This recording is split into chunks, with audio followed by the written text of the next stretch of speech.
Welcome to a Whirly Bear Productions podcast with me, Amber Williams.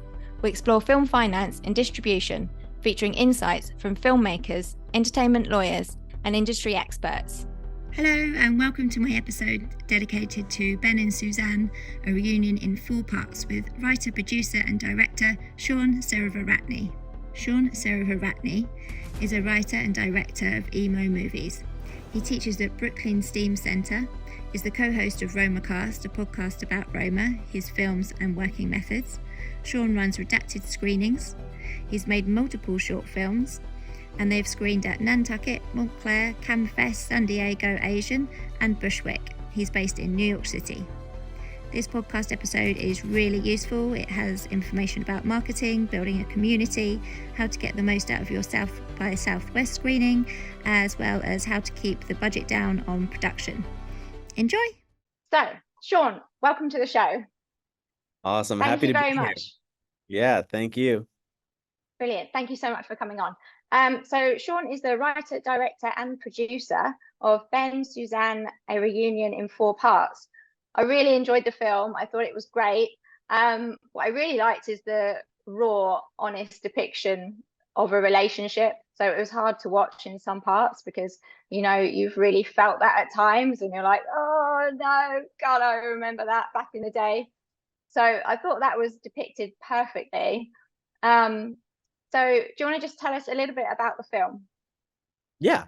I mean, there's so much to say about the film because it's been a 14-year journey to create the movie. So it's been a long time working on it. And yeah, I mean, I could break it up into a couple different phases of the project if that's helpful to kind of like sort of work through to kind of like recap a little bit of like what about the film. But Ben and Suzanne, a reunion in 4 parts for folks that have not seen the movie, is a story about a couple in a long distance relationship. They haven't seen each other in a long period of time. They are reuniting in Sri Lanka, where Suzanne has been working for the last year or two. And you think it's going to be this perfect romantic reunion, and it is 100% not that. The tagline when I was working on the movie was scenes from a vacation. And I think that was the sort of like thesis that I had in mind of like how to create almost like a diaristic depiction of being on a vacation as a couple. And I feel like a lot of people that have been in relationships and traveled with partners before will be able to relate to many different aspects of the movie. And then it also has a lot to do with the nature of intimacy in relationships, trying to get back in sync when you are on different, have had different life experiences for a period of time. And I was also really interested in exploring perspectives. So one of the things in the movie, it's not about Ben's the hero or Suzanne's the hero and the other person's the villain. It's about presenting 2 people as people with different perspectives. And it doesn't mean that they can't get along because of these different perspectives, but how do we negotiate having different views on things? And neither person is wrong, and both people are justified based on their expectations and their beliefs. So I really wanted to explore the idea of perspectives in the film. And then there's a political component to the film as well. So the nature of the work that Suzanne is involved in is NGO work, where it's all what she's doing is like really great in theory, which is microfinance to help small businesses, small female-owned businesses out. But the unfortunate side of a lot of the kind of NGO work that happens in the world is that it is tied to a non-governmental organization, typically a bank.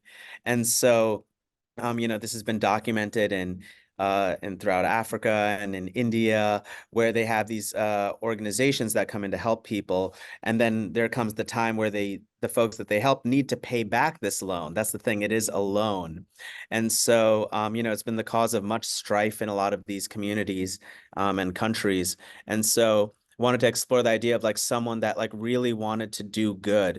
And then what happens, like, how is it possible to try and attempt to do good in the world? So these are like the threads of that we're exploring through this relationship in Ben and Suzanne, a reunion in 4 parts. I've been working on it for 14 years.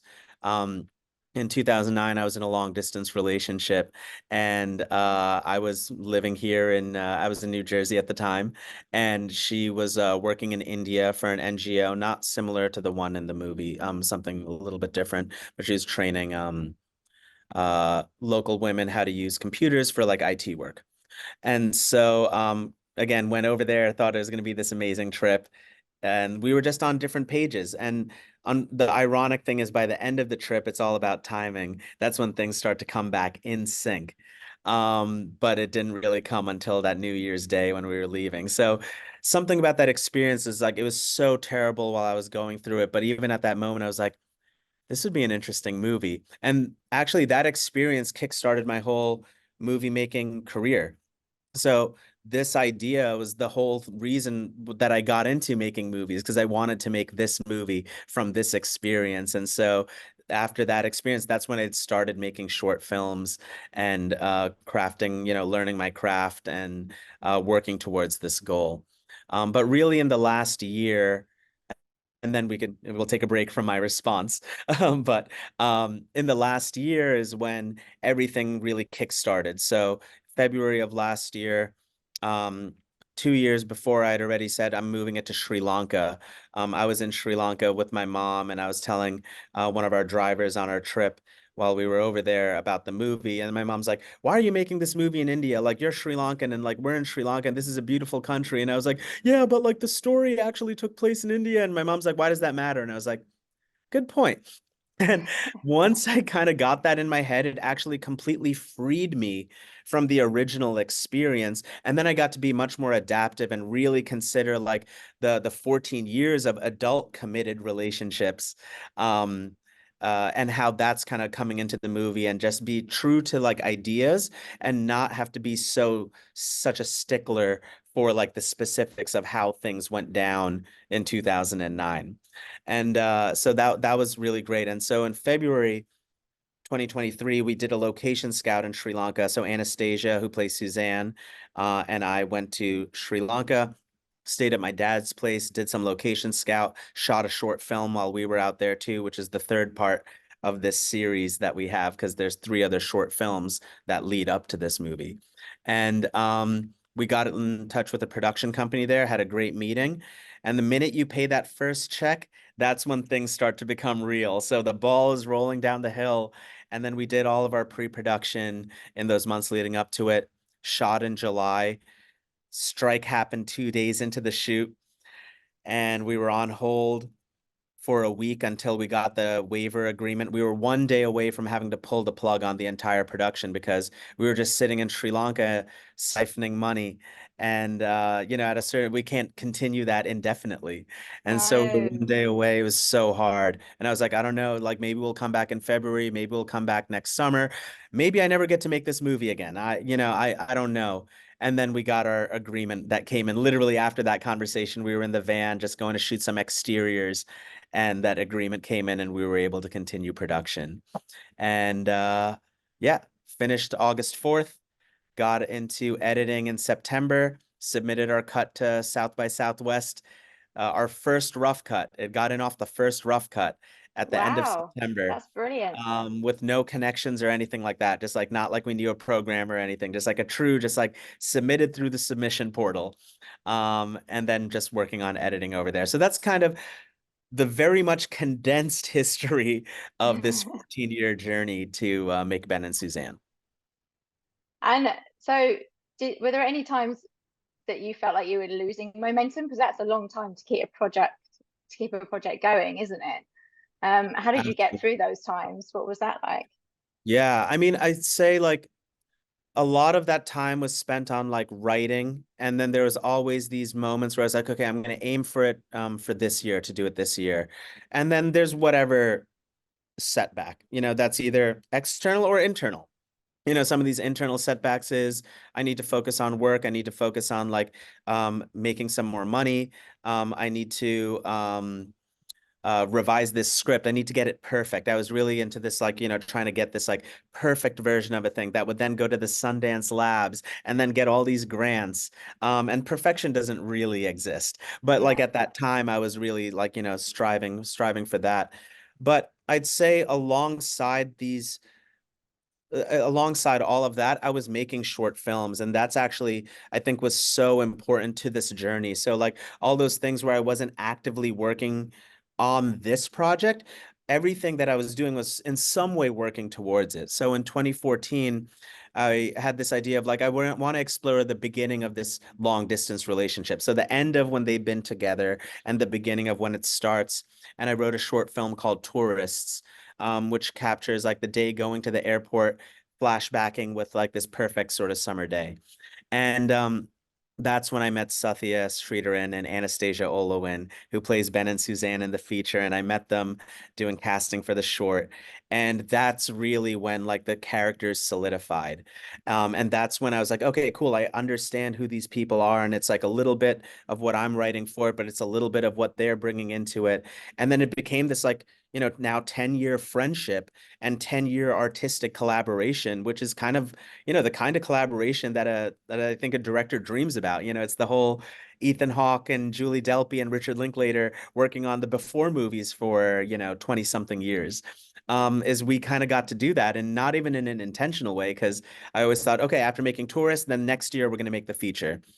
And then I think it's easy to put yourself in this kind of like, all right, I want to follow the traditional model. So then we're going to try to do some, get the script ready. We'll get into a lab. We're going to try to get the financing. We're going to apply for grants. And then things don't really always work in that kind of linear way. So I always knew I was going to do this. But I think a moment needs to hit for every artist and every individual where you're like, I need to do it now, or I'm gonna like I feel like it's not going to happen, and I'm just going to then be like completely depressed for like the rest of my life that like I missed out on the time to do it. And then I think the timing kind of finds you, and you need to find the timing for it. So it's like a factor of so many different things that need to just like come perfectly in sync for stuff to happen. But I think it really happens when you finally reach the breaking point and you're like, yes, now is the time. I don't have the money yet. The script is still in progress, but like I think we can make this happen, and I'm going to do it, and we're doing it July 1st. And you set that date and you pay that first check, and then you have to play catch up, which I Yeah. found very, very helpful. But yeah, I mean, it's a lot of time working towards this in a writing capacity, but I'm always thinking about it. And I think daydreaming and taking notes and growing, who I was in 2009 is different from who I was in 2012 versus 2016 versus 2020 versus now. And so then I also allowed for the project to grow with me, and my reflections and my influences, because those things change over time too. And another thing that took time is I do page one rewrites. So whenever I'm rewriting, I don't take the previous version and then make tweaks on it. I want to start totally fresh. I don't want to be beholden to any previous ideas. And if any previous ideas make its way into it, it's still being filtered through who I am currently at that time while writing it. So yeah, all these things lead to a very lengthy process. So do you have any tips and tricks for keeping the budget to a minimum? Because you self-funded the film, didn't you? Yeah, Um, it's a combination of self-funding, some equity financing that came from friends and family, and I could definitely talk more about like the financing side of things too, yeah, and fiscal sponsorship, crowdfunded contributions. But yeah, tips and tricks for keeping the budget low. yeah, I remember when we were first, a version I had in 2016, and we had a DP on board, not the one that ended up being our DP for this project, Molly Scotty, but the cinematographer for Tourists, and going through the budget, and we had producers looked at it, and some folks are like, oh, this is like a $5 million movie. I was like, what? Like, really? Like, I don't know. I think there's a way that it can be done for not 5 million. And if we're applying sort of Hollywood filming standards, then yeah, perhaps this is a $5 million movie, but like this is an indie movie, and we need to make it the way indie movies get done. And so I think the first tip is you cannot look to the Hollywood movies as the model for how to structure your indie film. You need to be looking at independent films that were actually made in that budget range. And I think what's really helpful is to go back to directors' first features, because some people say like, oh, Dazed and Confused was an indie film. It's like, no, it's actually not an indie film. That was a studio movie that has an indie sensibility to it. But made with like a much more significant budget. You got to go back to Slacker. You need to go back to Kevin Smith's Clerks and see how these movies were made, because that's what's going to give you the model for what's possible.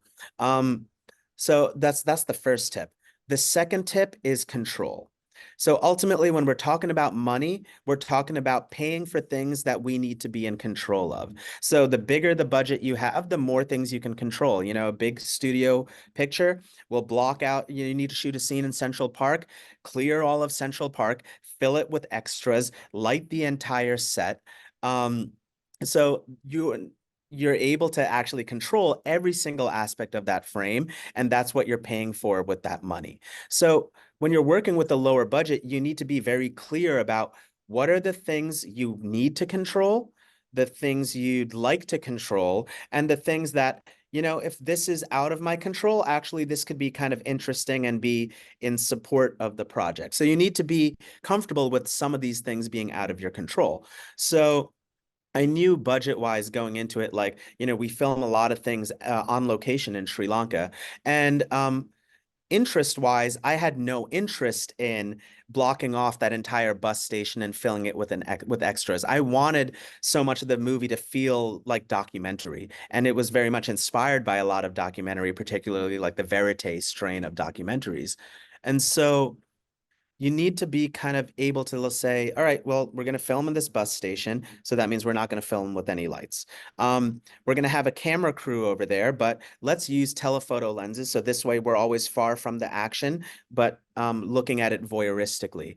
Let's stage all the action prior to, and then when we film it, basically we're shooting it as if it's an actual documentary. So you give yourself certain parameters and restrictions to work within. And then it's like, okay, cool. So what am I controlling here? I'm controlling where the camera is going to be. I'm controlling film stock. I'm controlling the actors and what their actions are going to be in this space. But everything else, I am relieving from my control and embracing what is actually true. So I think that having a philosophy for how you're going to approach it and the things you need to control versus the things you don't is critically important when making an independent film. That's interesting. It's a good way of Yeah. looking at it. Yeah, for sure. Yeah, I'm trying to think of any other sort of tips and tricks. I mean, one of the things that helped keep the budget down was filming in Sri Lanka, which, you know, is always going to be in either India and then now Sri Lanka. And so everything is just, you know, with the exchange rates and like crew rates and everything like that is a little bit different. That being said, it's not so dramatically cheaper. You know, it's still like, you know, cost.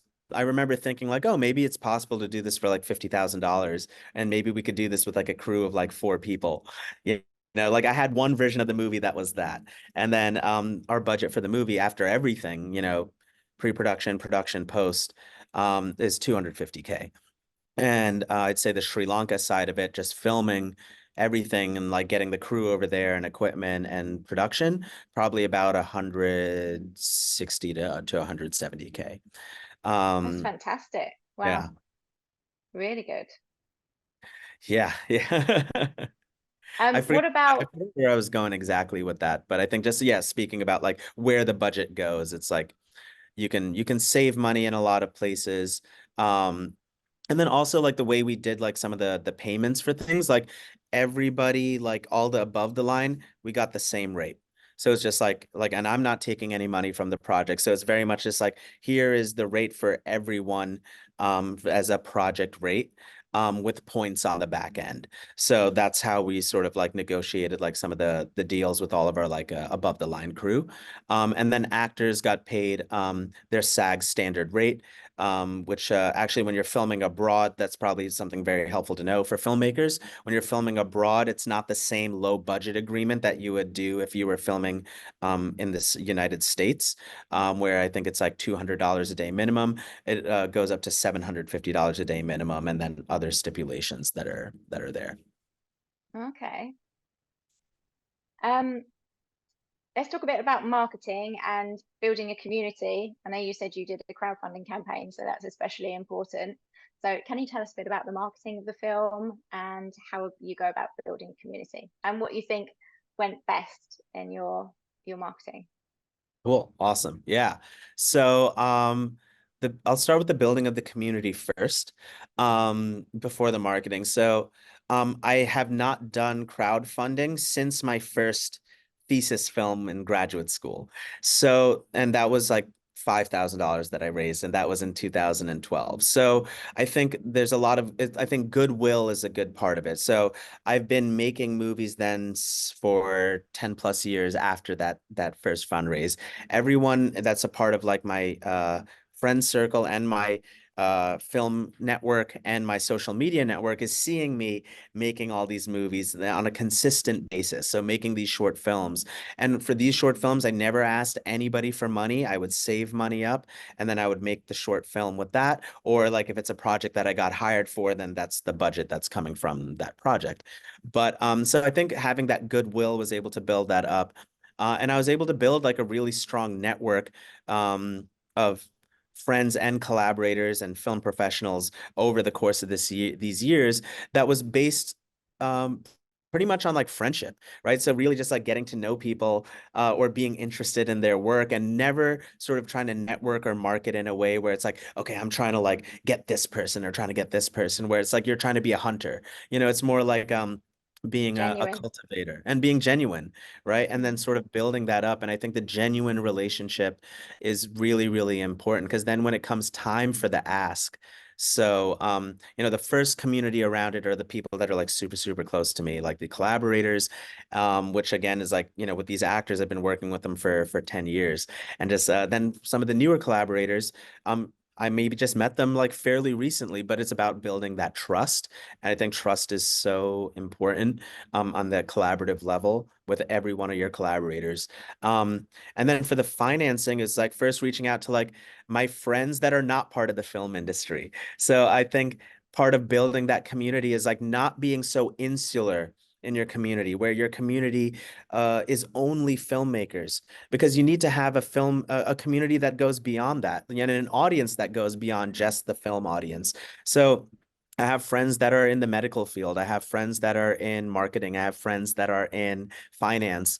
And so those are also friends with jobs that are able to sort of help provide some at least like small investment. And if you get enough of these smaller investments, then it kind of amounts to quite a big pool of money.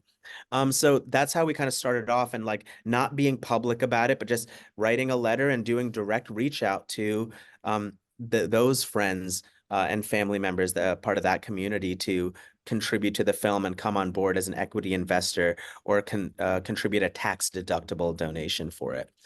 By the time it came to doing the crowdfunding, which was the in post-production, after post-production, so before South by Southwest, to do all the finishing, so the color, the PR, the sound, festival things, DCPs. That's when we had to go to the larger community. And so creating that crowdfunding platform, we used Fractured Atlas for it. And again, a strategy that was really helpful was not going public with it right away. So doing the individual outreach. I was sending personalized individual messages to like anyone that I've like ever met, but in like a sort of like strategic way, not just like mass email. So really just like, hey, Amber, like, I hope things are well. Like, like, what have you been up to? I saw that you've been working on your podcast. Like, that's super cool. I just wanted to let you know that I'm working on my film. I've been working on this. You might remember we talked about it a few years ago when we met, right? Like, and then giving this and giving a few options and tiers. And it was able to create like a lot of excitement. Like, and at that stage, when we went public with the crowdfunding campaign was 1 week before it was going to end. And then that's where the remainder of the funds came. So at that point, folks contributing are already seeing a significant pool of money. I think we were trying to raise $30,000, already seeing 20,000 in the bucket. And so it's like, okay, cool. Like this is happening. And I think that's something that's really helpful is it's easier to mobilize the community when something feels actual versus hypothetical or theoretical. So I don't think if I started crowdfunding like at the beginning of the project, I'd had that same success as at the end where I'm like, here is the stuff. It is done. It is ready. We are going to South by Southwest. This is happening. Now we need your help. And then people were really able to come support. And then that community, they were tagging in their friends. And then we were getting like donations from, significant donations from folks that I did not personally know. And so that's how it's starting to reach out a little bit further. So that's the community around sort of building the film. And then the marketing side of it, I'm very much into the sort of handmade approach. Like I want everything to feel kind of punk, and I want everything to feel like not like what you'd typically expect from like Hollywood indie production or like a Hollywood production. So I was producing zines, like little fold out, like almost like a storytelling booklet that I was giving out at South by Southwest. Our posters we did as a 4-color CMYK screen print. So we have screen printed posters. Some of the rewards that we're creating that's also going to be a part of that marketing is the a zine. So like a zine that again feels like a classic sort of like punk zine that's going to have artifacts and reflections on the creation of the movie.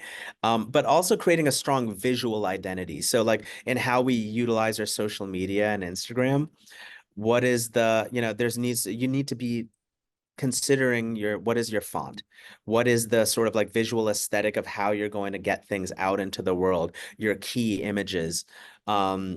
So all that is like really important to like make sure it's like looking like not just good, but like true to like what the project is. Um, and then like just trying to think of like with marketing, like, we're doing mixtapes, so like Spotify mixtapes that are curated based on like the movie. And like now we're gonna have ones curated based on the character, like for Ben, for Suzanne.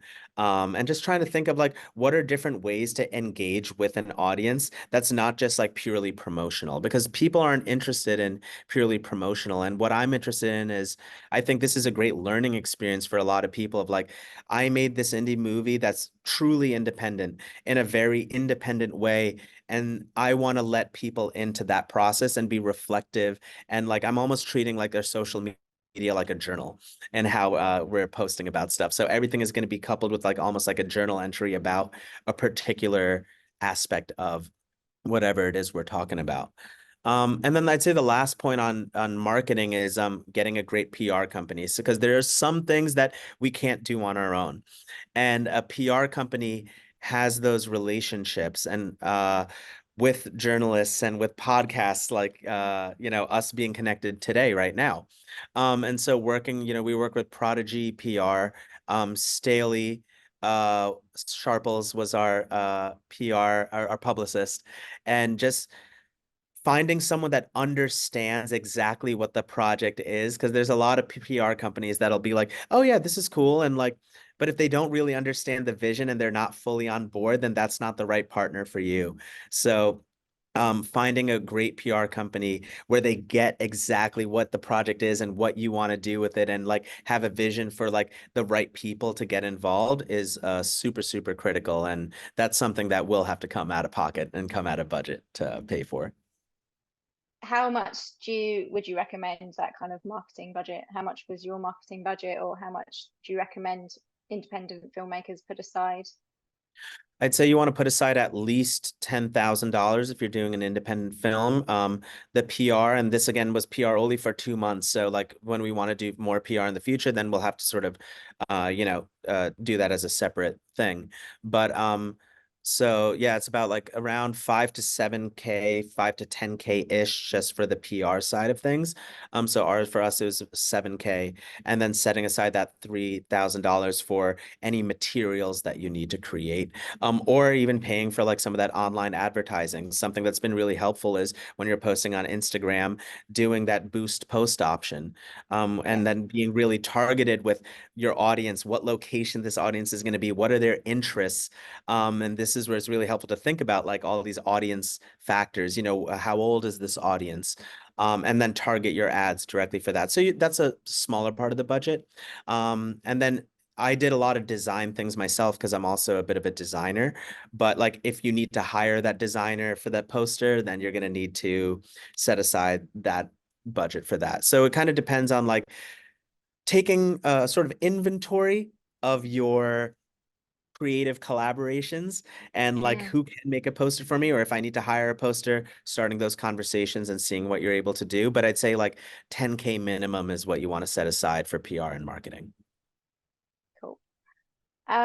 What was South by Southwest like? And have you got any advice for a filmmaker that's going out there with their film, what to expect or how to make the most out of the experience? I describe South by Southwest as like it's the feeling of when you of getting into college. And it's the first week at university. That's kind of like the biggest thing. It's like you got in and like going to South by Southwest is like getting into a dream school, right? So you got into a dream school, and then once you're there, it's like you're also there with the folks that got into the dream school. That's really And cute. yeah, yeah, and then you have alumni that are coming back to their school to like mentor and talk to all the new freshmen. And then you have people that are Oh, like returning for their sophomore year and their junior year. So I think that's like the best analogy because when you think about it, and then there's like star quarterbacks, like somewhere at South by Southwest, Ryan Gosling's there, right? But like, did I see Ryan Gosling? No.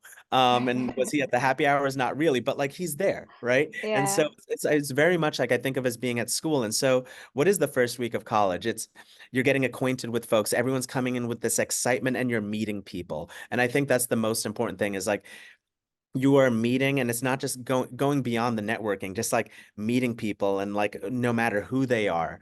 And so I think a big thing is like, you know, meeting people, like making sure you're meeting the other filmmakers in your category and introducing yourself to them, talking about like the experiences you had making this movie. And then they are saying like, oh, I want to introduce you to this friend over here. And then you start to like kind of build this network and also talking to people that are maybe greener than you. So there are a lot of younger filmmakers or people that were there with shorts that was like I had so many great like interactions and conversations and friendships that now came out of that because like you get to then be supporting them. And so it's like not just trying to network up, but like networking laterally and also supporting the people that maybe haven't gotten to the step that you're at yet. But beyond that, it's you know, then it's like what is the other thing that's true about college? Classes start. And so when classes start, that's like your film premiere, and you still need to do the work that's necessary for that. So putting up those posters, flyering, getting the word out, because with South by Southwest, there's a billion things happening all at the same time. Our movie premiered at the same time as Monkey Man. And it's like, what? Like, so it's like you gotta like get the word out and just like, Monkey Man you'll be able to see in theaters like everywhere in the world next week. Um Yeah. Suzanne, like I'm gonna delete this hard drive after this screening. Like, what if you never get to see this movie again? But like so there's always gonna be a lot of competition. So you need to make sure you can't just be like, okay, like the screening exists and like everyone's just going to come to the screening. You have to be marketing and like street teaming to get it all out there into the world because there's so much that's happening in a way that could feel a little bit overwhelming. Um, I'd say at South by Southwest, it is kind of difficult to see movies a little bit because you have to wait an hour beforehand because there's no, even if you have like the badge and everything like that, and there's no press and industry screenings. So even press and industry folks need to like kind of prioritize and figure out their schedule. So I think just like trying to just like street team throughout that entire process is really important. And then following up with all the contacts that you make, which some of which I'm still doing, but you're going to meet so many great people, and then people that are really champions of your movie, and you're going to meet audiences. And I think that's the best part of the screening is we had 3 screenings, and then our first screening was at like 90% capacity.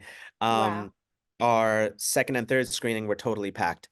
And the first that's screening tends to be more fantastic. industry, and the second and third screening tends to be more audience. So like the people that just have badges, the people that are movie fans.